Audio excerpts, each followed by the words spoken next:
বন্ধুর মন রক্ষা করতে গিয়ে দিয়েছিলাম বাইকের চাবি, আর বাকিটা হয়ে গেল ইতিহাস।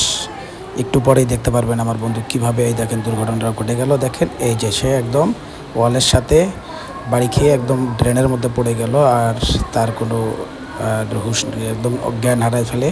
কিছুক্ষণ তার জ্ঞান থাকে না। তারপরে আমি আসলাম, আমি ছিলাম ওয়াশরুম থেকে বেরিয়ে আসলাম। আসার পরে বাইকটাকে উঠাইলাম, উঠানোর পরে ওকে উঠাইলাম আমরা।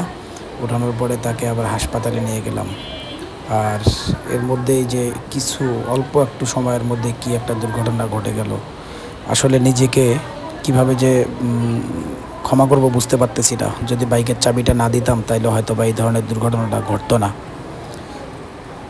তো যাই হোক, সে কিন্তু বাইক চালাইতে পারে, এমন যে না চালাইতে পারে না।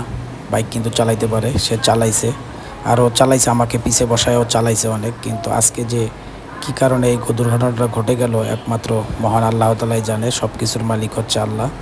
আর আল্লাহ চাইলে সবাইকে রক্ষাও করে। এবং তারপরেই তাকে হাসপাতালে নেওয়া হয়। হাসপাতালে নেওয়ার পরে তার মাথায় 8টা সেলাই লাগে এবং চোখের সাইডে খুব ফ্র্যাকচার হয়, এবং চোখের সাইড থেকে মানে ভ্রুর নিচ থেকে অনবরত রক্ত পড়তে থাকে। 3 দিন যাবৎ রক্ত পড়ছে।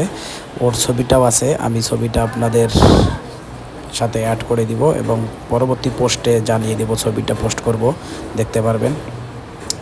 আসলে বন্ধুকে গাড়ির চাবি না দেওয়াটাই বেটার। শুধু বন্ধু না, কাউকে নিজের বাইকের চাবি না দেওয়াটাই আমি মনে করি শ্রেয়। তার কারণ হচ্ছে, দুর্ঘটনা ঘটে গেলে কিন্তু নিজেকে ক্ষমা করানোটা খুব মুশকিল হয়ে দাঁড়ায়। আর যা ক্ষয়ক্ষতি তো বাইকের হবে, সেটা হবেই। কিন্তু তার যে ক্ষতিটা হবে, তার ক্ষতির সাধন করতেই কিন্তু আপনি খুবই আপনার খারাপ লাগবে, এবং আমার নিজেরও অনেক খারাপ লাগছে। এখনও খারাপ লাগতেছে যে আসলে চাবিটা যদি না দিতাম তাহলে হয়তো এই দুর্ঘটনাটা ঘটতো না।